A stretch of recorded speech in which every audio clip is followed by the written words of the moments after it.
The morning of October 1st began with the kind of crystalline autumn light that made the manicured lawns of the Lakeside Meadows subdivision look like green velvet. Monica Reed sat on her back patio, a warm ceramic mug cradled in her hands, watching a cardinal dart between the branches of a distant oak. For the first time in weeks, her mind felt still. The decorative privacy screen she'd recently installed, a tasteful lattice of dark cedar with subtle geometric cutouts, cast a dappled shade that transformed the small concrete slab into a serene alcove. It was her sanctuary, a quiet space to sip her coffee before starting a day of freelance graphic design. A fortress of peace she was building for the day her husband, David, finally came home. David, a major in the U.S. Army, was 34 days from returning from a year-long deployment in Jordan. Every project Monica completed on the house, the new drought-tolerant landscaping, the repainted trim. This privacy screen was a tangible act of counting down, a way to make their home a soft place for him to land after a year in the desert. A sharp, artificial sound sliced through the morning calm. Click. Monica's eyes snapped toward the source. On the common area sidewalk that ran behind her property line, a woman stood with her smartphone held aloft, aimed directly at Monica's patio. It was Brenda Garson, the chairperson of the Architectural Control Committee, a woman who moved through the neighborhood with the self-appointed authority of a drill sergeant. She wore a visor and a pastel pink tracksuit, her face fixed in a mask of grim satisfaction.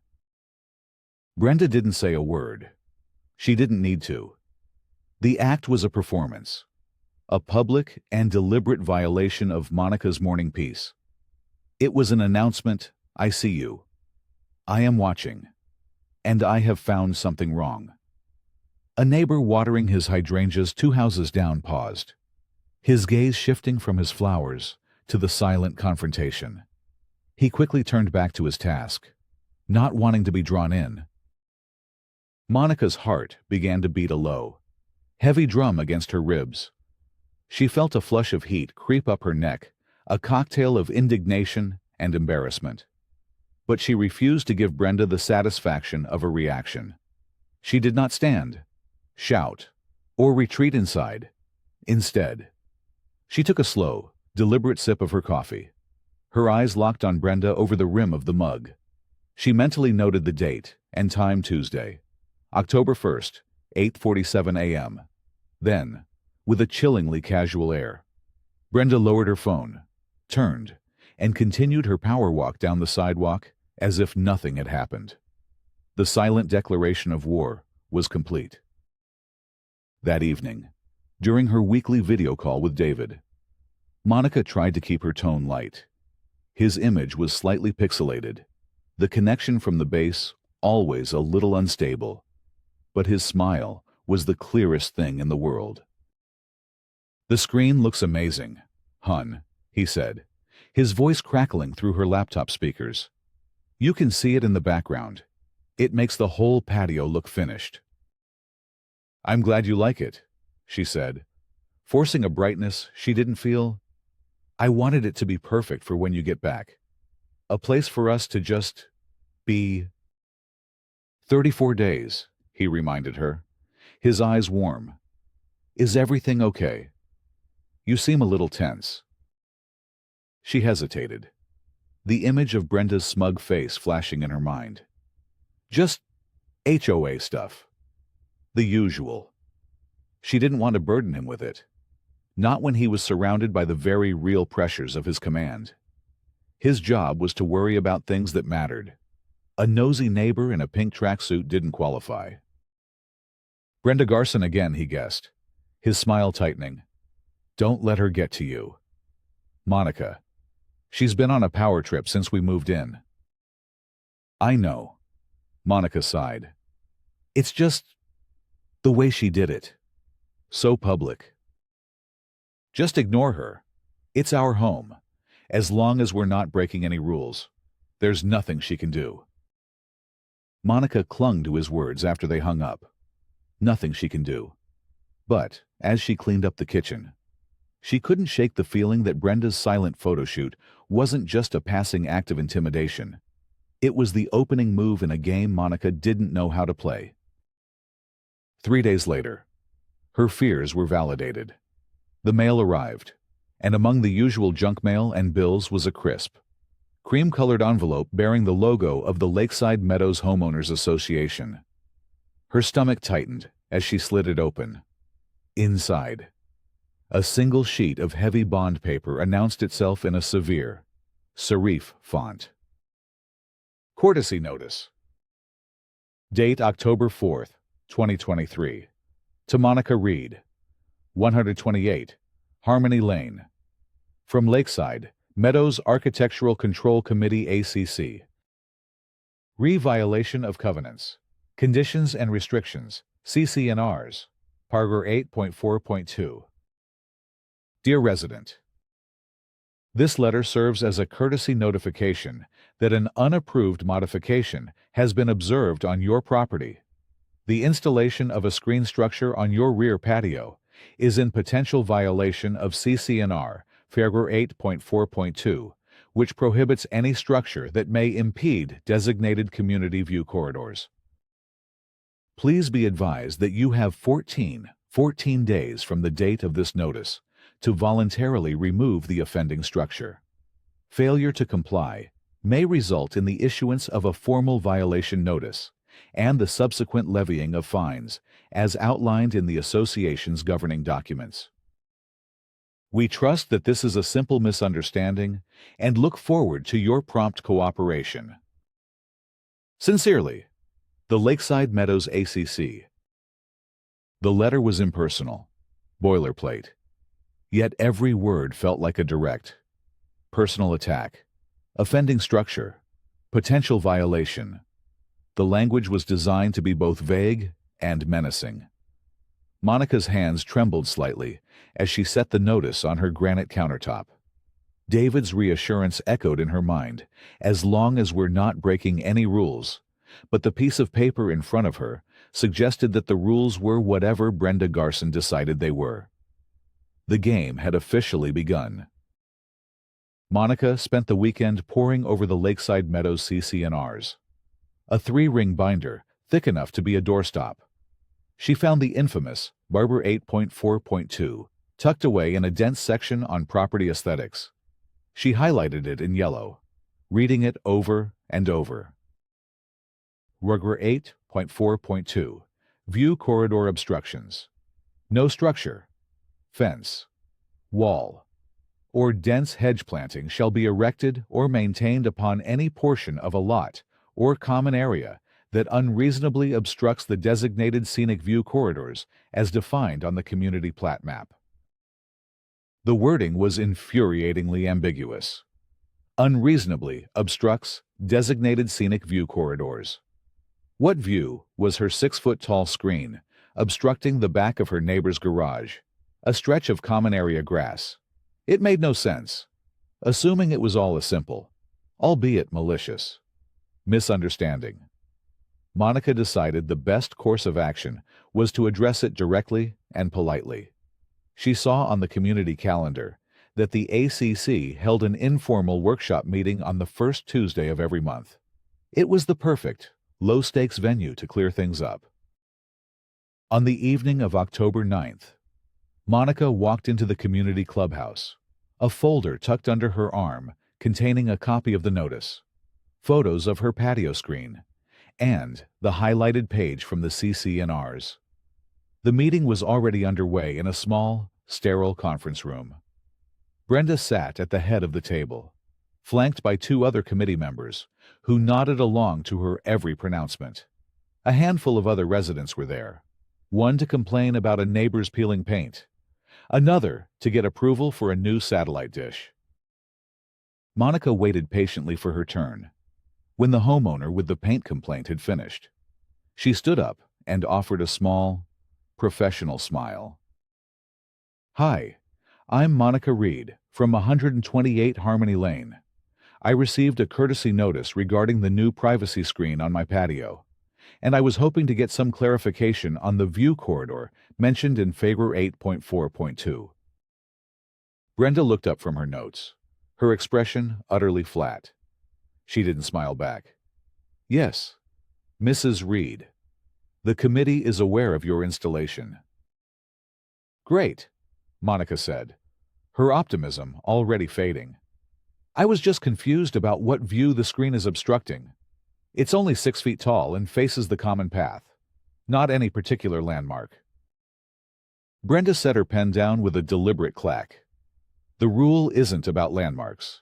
It's about maintaining the open, flowing aesthetic of the community, an aesthetic that was carefully designed and is protected by the governing documents.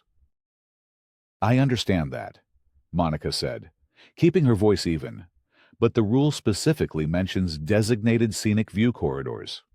I was hoping you could show me on the community map where that corridor is in relation to my property. A flicker of annoyance crossed Brenda's face. She clearly wasn't accustomed to being questioned with specifics. The interpretation of the CC&Rs falls under the purview of this committee. We have determined that your structure impedes the intended sightline from the common path. But who determines the sightline? Monica pressed gently. Is there an official document I can see? The atmosphere in the room grew tense. The other residents shifted in their seats, their faces a mixture of sympathy and a clear desire not to become Brenda's next target. Brenda's voice dropped, becoming as cold and hard as polished stone. Mrs. Reed, this workshop is for simple inquiries. Your case is now a formal compliance matter. The notice you received clearly outlines the process. If you wish to dispute the violation, you must do so in writing to the board and request a formal hearing. We will not be debating the committee's decisions in this informal setting. She turned to the next person on her list. Mr. Henderson, you had a question about shed paint colors.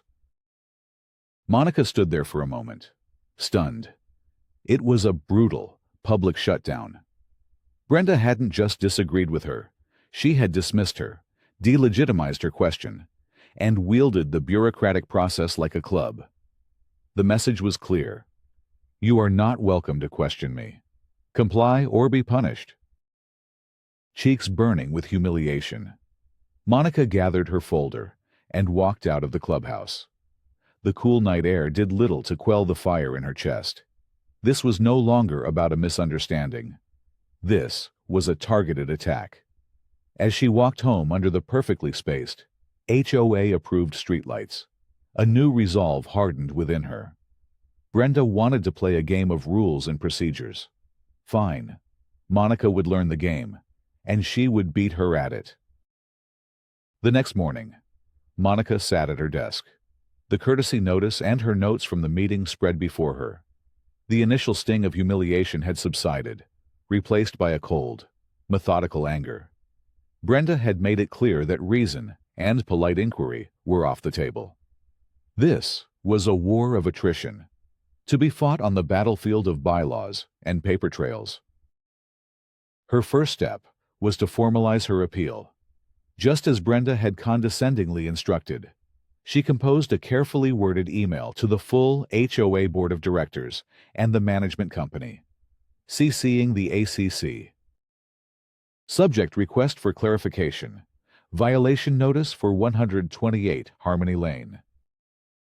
Dear board members, I am writing in response to the courtesy notice dated October 4th regarding an alleged violation of CC&R 228.4.2 at my property. As discussed at the ACC workshop on October 9th, I am formally requesting clarification on the specific designated scenic view corridor that my patio screen supposedly obstructs. Could you please provide a copy of the official community plat map or other governing document that explicitly delineates these corridors without this information? It is impossible for me to ascertain the validity of the violation notice. I have attached photos of the screen for your reference, and am confident we can resolve this matter amicably once the relevant documentation is reviewed. Sincerely, Monica Reed. She hit send, the click of the mouse feeling like a small act of defiance. The response came less than an hour later, not from the board, but directly from Brenda's official ACC email address. Thank you for your email, Monica. However, as per the bylaws, this matter can only be addressed via the formal channels previously outlined. The committee considers this issue closed, pending your compliance or a formal hearing. The violation stands.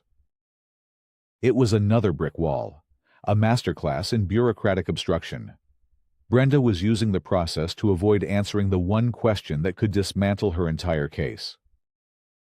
The 14-day compliance window on the courtesy notice was ticking down, on October 18th, exactly on schedule. The mail carrier knocked on her door holding a clipboard and a green certified mail envelope. It required a signature. Monica knew what it was before she even signed the slip. The new letter was far more severe. It cited her failure to achieve voluntary compliance and formally stated that a fine of $100 had been assessed to her HOA account. A new paragraph had been added, dripping with legalistic threat. Please be advised that pursuant to CC&R, Paragraph 11.7, continued non-compliance will result in additional fines and may lead to the Board of Directors placing a lien on your property to collect delinquent assessments. You have the right to request a hearing before the board to contest this violation. A hearing request must be submitted in writing within 10 days. The word lien leapt off the page. It was an absurd escalation. A lien on her home, the home she and David had worked so hard for. The sanctuary she was preparing for his return over a decorative screen.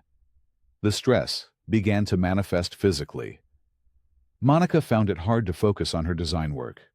The clean lines and harmonious colors on her screen mocking the chaos of her situation. Her sleep was fractured, her dreams filled with endless hallways of filing cabinets. That night, on her call with David, she couldn't hide it anymore. She told him everything: the meeting, the emails, the certified letter, the $100 fine. A lien. David's voice was tight with anger. For a patio screen, that's insane. She's targeting me. David, I know she is, but she's using the rules to do it, so it all looks legitimate on paper. He was quiet for a moment, the thousands of miles between them feeling vast and insurmountable.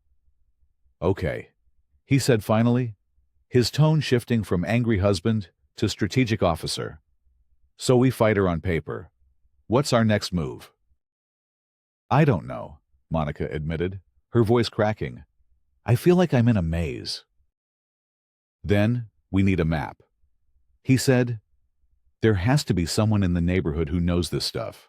A lawyer, a real estate agent, someone who's dealt with this before. His words sparked an idea. She thought of George Miller, the retired man who lived 3 doors down. He was gruff and kept to himself. But she'd heard he'd been a paralegal for a big downtown law firm for 40 years. He spent most of his days tending his prize-winning roses. Maybe, just maybe, he'd be willing to help. The next afternoon, Monica walked over to George's house, a plate of homemade chocolate chip cookies in hand as a peace offering. He answered the door, wiping dirt from his hands with a rag, his expression wary. Can I help you? He grunted. Monica explained her situation, laying out the notices on his porch railing. He listened without interruption, his sharp blue eyes scanning the documents. When she finished, he picked up the formal violation notice, reading it closely. View corridors, he scoffed, a flicker of interest in his eyes. That's classic HOA doublespeak, vague enough to mean anything they want it to mean. Brenda Garson's signature is all over this. You know her? Know her. I served on the board with her for 1 year. About a decade ago. Lasted 12 months and got out. Woman treats the CC&Rs like her personal scripture. He handed the papers back to her. So, what do you want from me? You were a paralegal, right? I was hoping you might have some advice. I feel like I'm missing something." George looked from the papers to Monica's determined face, and a slow smile spread across his lips. It was the smile of a man who enjoyed a good fight, especially a fight that involved untangling knots of legal jargon. "Advice, kid. This isn't about advice. This is about discovery." He leaned against his doorframe. "These HOA documents are only half the story. The real truth is in the public record. The official plat map for this subdivision. The one filed with Denton County when these houses were built. That's your Rosetta Stone. It'll show every property line, every easement, every piece of common area down to the inch." He paused, a twinkle in his eye. "It'll also show if these so-called view corridors actually exist. My guess they don't." A surge of hope, the first she'd felt in weeks, washed over Monica. "The county recorder's office." "Yep," George said, taking a cookie from the plate.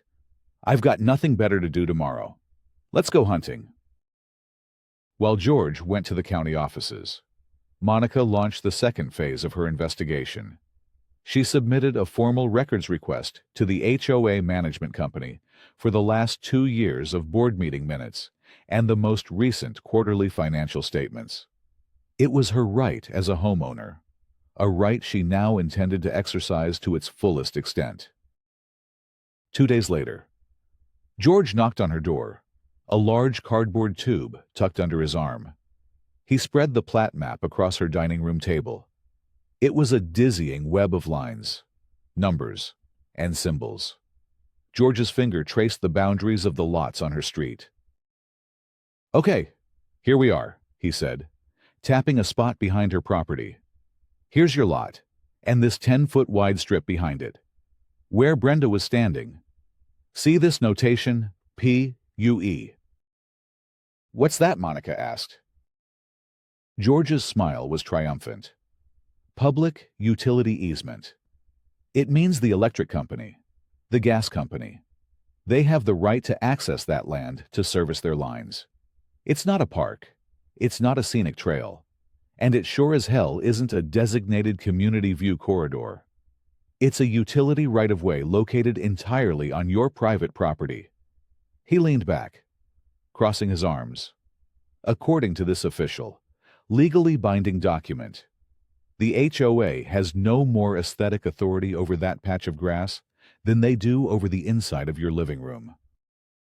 Monica stared at the map, the intricate lines suddenly becoming crystal clear. This was it. This was the concrete evidence, the irrefutable fact that dismantled Brenda's entire claim. The violation wasn't just malicious, it was baseless. Her excitement, however, was tempered the next day when a thick envelope arrived from the management company containing the minutes and financials she'd requested. She and George sat at her table again, sifting through the pages. "Look at this," Monica said, pointing to the minutes from a board meeting 3 months ago. The section discussing the renewal of the community's master landscaping contract was almost entirely blacked out. Huge blocks of redaction obscured the names of the bidding companies and the vote count. "That's suspicious," George muttered, flipping to the financial statement. He ran his finger down the list of vendor payments. "Huh. They're paying a company called Prestige Landscaping, almost double what the old company was getting." He tapped the name, Prestige Landscaping. "Why does that sound familiar?" The pieces were beginning to connect, forming a picture far uglier than a simple personal vendetta. The fight was no longer just about her privacy screen. It was about uncovering what Brenda was trying so desperately to hide. George pulled out his phone and started typing. After a few minutes of searching public business records, he looked up at Monica, his expression grim. "I know why it sounded familiar," he said. "The registered owner of Prestige Landscaping, LLC, is a man named Robert Mueller." He paused for effect. "He's Brenda Garson's brother-in-law." The fine appeared on Monica's online HOA portal on October 26th, a $100 charge labeled violation fee, CCNR, 408.4.2.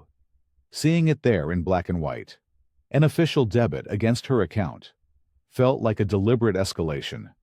It was a digital slap in the face, a message that her questions and her evidence meant nothing.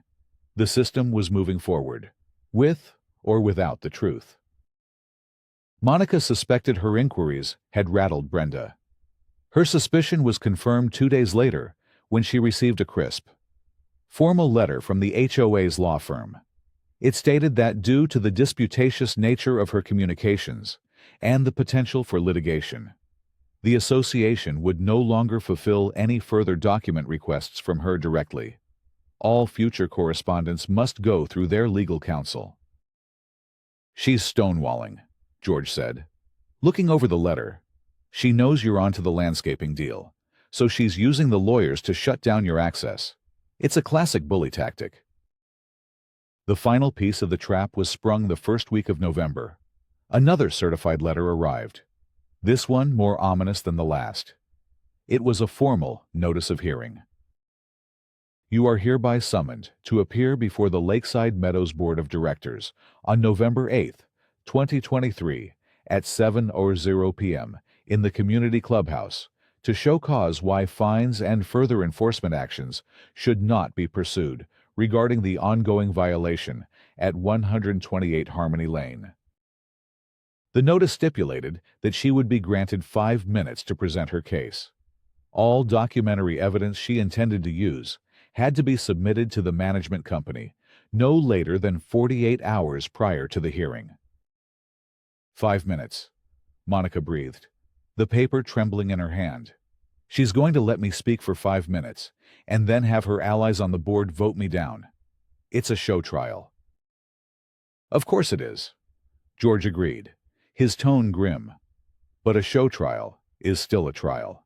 And you, my friend, have the evidence to turn the whole theater upside down. A seed of an idea began to form in Monica's mind. A hearing was a public forum. Her neighbors could attend. The entire board would be present. It wasn't a backroom meeting. It was a stage. She spent a few days wrestling with her conscience before making a call.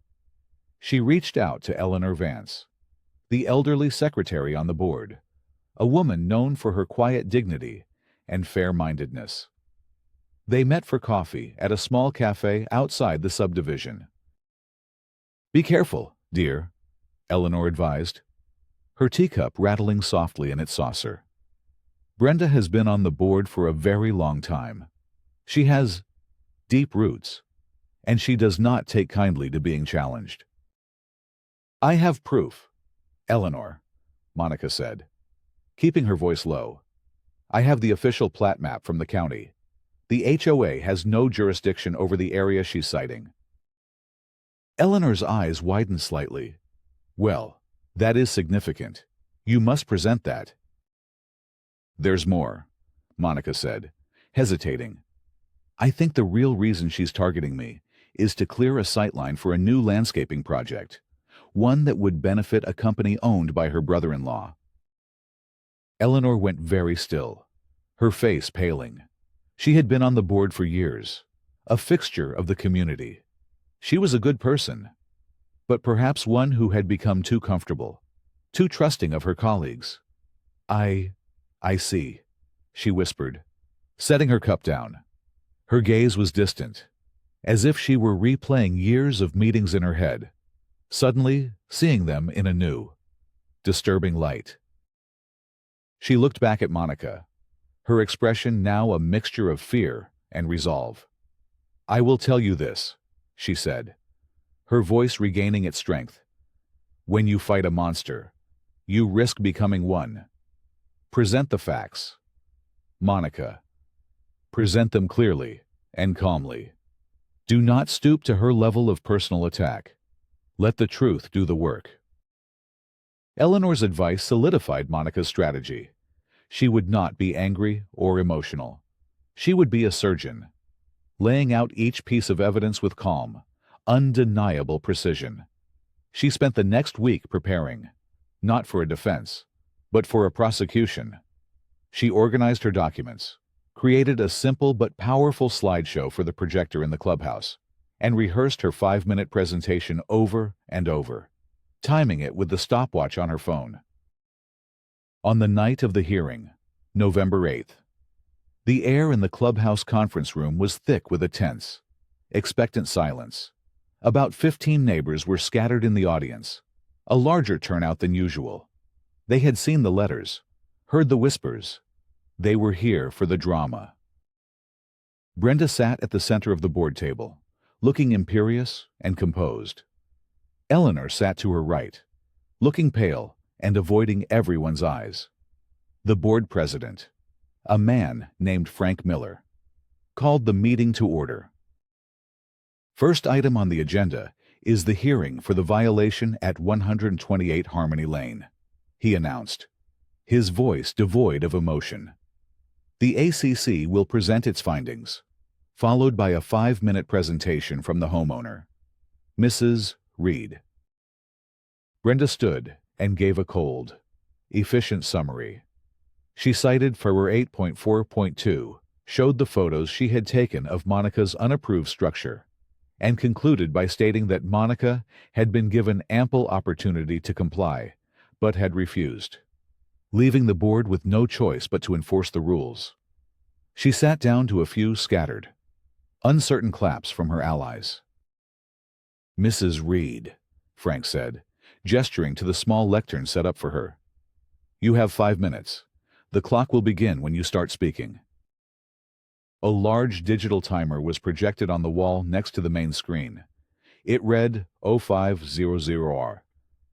Monica took a deep breath, walked to the lectern, and clicked the first slide into view on the screen behind the board. It was the photo Brenda had taken of her, sitting on her patio.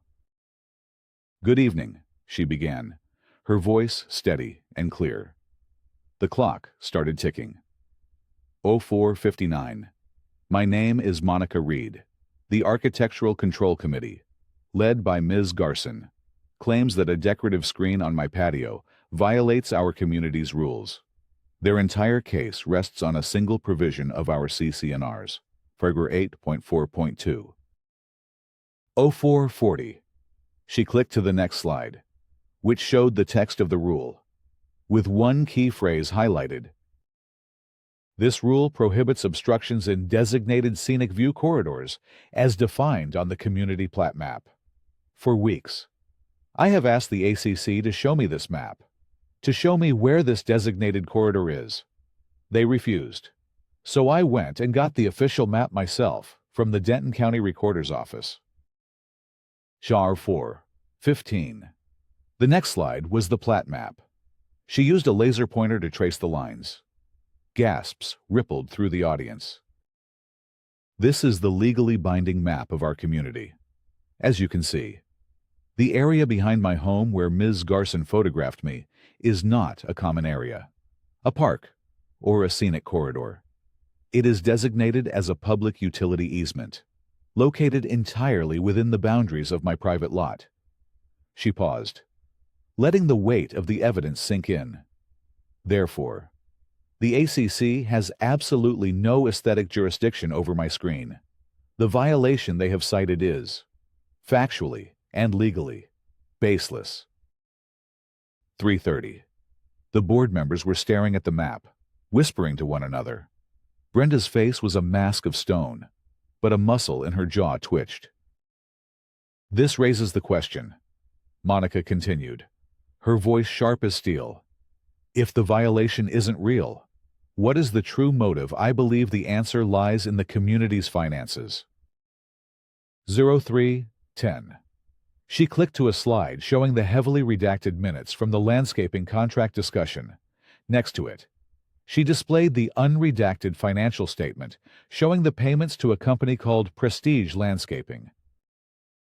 3 months ago, this board approved a new, significantly more expensive landscaping contract with Prestige Landscaping. The minutes of that discussion were redacted to hide the details from homeowners like me. This is where I believe the real issue lies. You too, 25. Monica's eyes swept across the board table. Landing on the treasurer, Mr. Davies. Could you please confirm who on the board signed the final approval for the Prestige landscaping contract? The treasurer squirmed. Well, it was signed by the ACC chair, as is standard for aesthetic contracts, and co-signed by the board secretary. All eyes shifted. Brenda, the ACC chair, and Eleanor, the board secretary. Monica looked at Eleanor, whose face was ashen. The kind, elderly woman who had advised her to stick to the facts was unwittingly complicit. In that moment, with just over a minute left on the clock, Monica faced a choice. She could expose Eleanor, linking her signature to the corrupt deal and guaranteeing a total, scorched earth victory, or she could protect the innocent woman who had shown her kindness, focusing her fire solely on Brenda. A move that was ethically sound, but might leave her argument a fraction weaker. Eleanor's advice echoed in her head. Do not stoop to her level. Whoa, 110! Monica made her choice. She looked directly at Brenda, her voice dropping but losing none of its power. I believe the aggressive and fraudulent enforcement against my property was not about any view. It was about manufacturing a justification to clear sightlines along the common paths, paving the way for more extensive and expensive work from Prestige Landscaping. It is a conflict of interest, an abuse of power, and a betrayal of this community's trust. Because the owner of Prestige Landscaping. She paused, letting the silence hang heavy in the room, is Robert Mueller, Brenda Garson's brother-in-law. 015. A collective gasp filled the room. The board members stared at Brenda, their expressions a mixture of shock and dawning horror. Monica clicked to her final slide a screenshot of the state business filing for Prestige Landscaping, clearly listing the owner's name. 003. My time is up, she said quietly, and walked back to her seat. The clock on the wall read 00.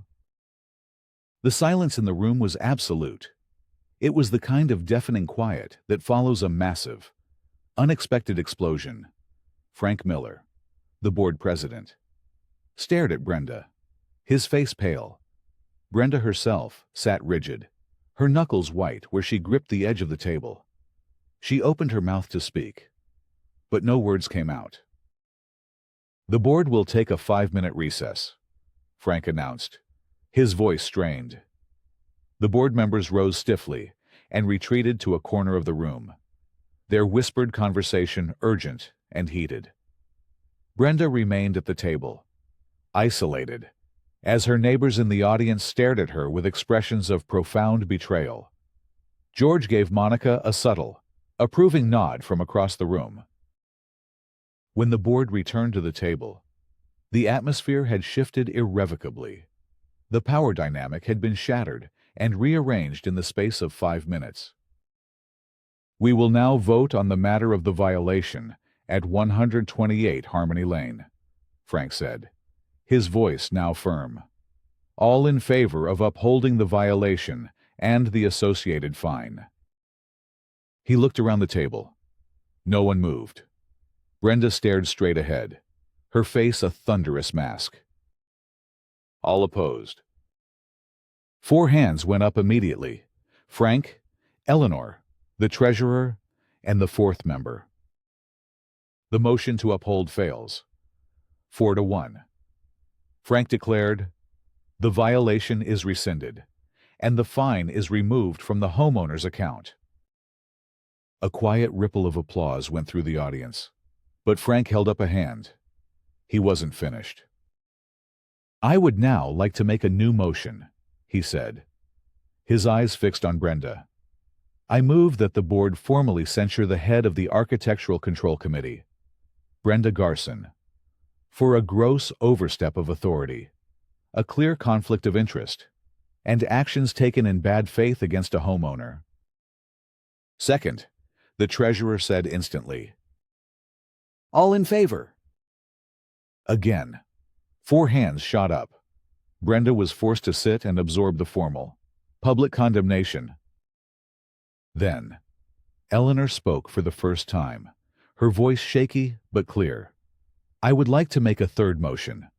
I move that this board immediately authorize a full, independent financial audit of all vendor contracts approved by the ACC in the past 24 months. Frank nodded grimly. Second. All in favor. This time, 5 hands went up. Even Brenda, in a final, futile act of self-preservation, voted in favor of the audit, perhaps hoping it would create the illusion of transparency. It didn't matter. The damage was done. Her reign was over. Monica had not only won her case, she had dismantled the entire corrupt structure Brenda had built around herself. Months passed. Winter settled over Lakeside Meadows, covering the lawns in a brittle layer of frost. The audit had revealed a pattern of non-competitive bidding and inflated contracts that went far beyond prestige landscaping. Faced with the irrefutable evidence and the threat of a homeowner lawsuit, Brenda and 2 of her closest allies on the board resigned in disgrace. A special election was held, and a new slate of residents, including a now invigorated George Miller, were voted in on a platform of transparency and reform. One brisk Saturday morning in February, Monica was on her patio, the cedar screen now a familiar and comforting presence. She held a steaming mug, watching her breath plume in the cold air. The front door opened, and David walked out, home for good, wrapping his arms around her from behind. It's peaceful out here, he murmured into her hair. You did it. You made it a sanctuary. We did, she corrected, leaning back against him. Just then, they saw Eleanor walking up the common path. She smiled and waved. Monica invited her to join them. I don't want to intrude, Eleanor said, but I wanted to thank you again. Monica, not just for what you did for the community, but for how you did it. You had the chance to humiliate me at that hearing, and you chose not to.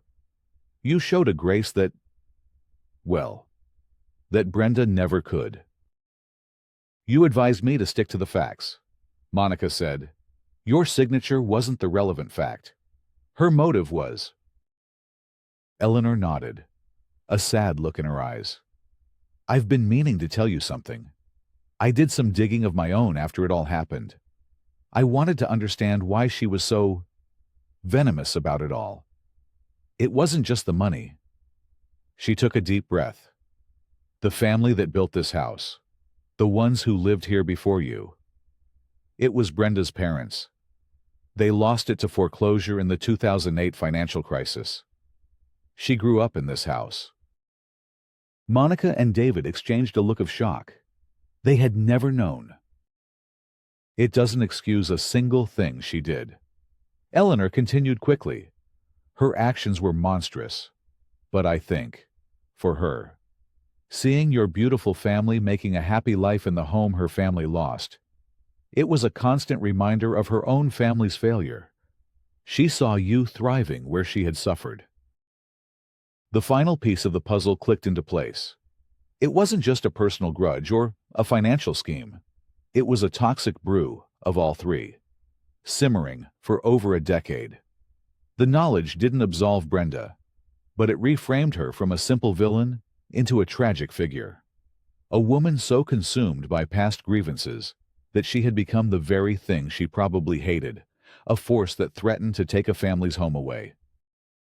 As Eleanor left, Monica looked at her screen, at the peaceful space she had fought so hard to protect. The victory felt deeper now, more complete. She had not only defended her property and exposed corruption, she had done so without losing her own integrity, unknowingly offering a sliver of grace to a woman who had offered her none. David squeezed her shoulder, and together they watched the winter sun climb higher in the quiet, peaceful sky